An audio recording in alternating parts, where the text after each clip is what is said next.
বিয়ে শাদী করবেন, আপনি স্ত্রীকে নিয়ে করেন, স্ত্রীকে নিয়ে আল্লাহর সৃষ্টি দেখেন, স্ত্রীকে নিয়ে আপনি বাইকে করেন, রিক্সায় করেন, চটপটি খান, ফুচকা খান, আইসক্রিম খান, কোনো সমস্যা নাই।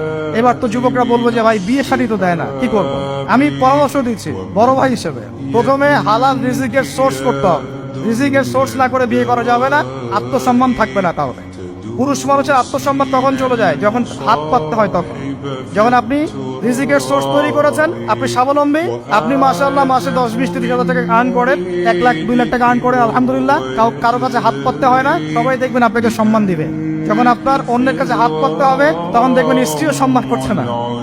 তো এই জন্য ডিগনিটি আগে, ডিগনিটি ফার্স্ট। আপনার ডিগনিটি অর্জন করতে হলে একটা হালাল উপার্জনের সোর্স লাগবে, এক। তারপরে পিতা মাতাকে বোঝানোর চেষ্টা করবেন।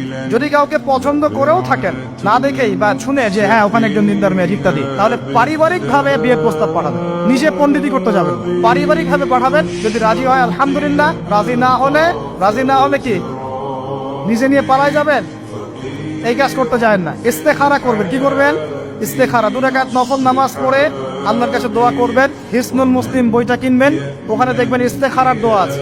ইস্তেখারা মানে হচ্ছে আল্লাহর সাথে পরামর্শ করা। আল্লাহ, আমি এই কাজটা করতে চাচ্ছি, যদি কাজটা আমার জন্য ভালো হয়, আমার দুনিয়া আখিরাতের জন্য ভালো হয়, আল্লাহ কাজটাকে তুমি সহজ করে দাও, আল্লাহ কাজটার মধ্যে বরকত দান করো।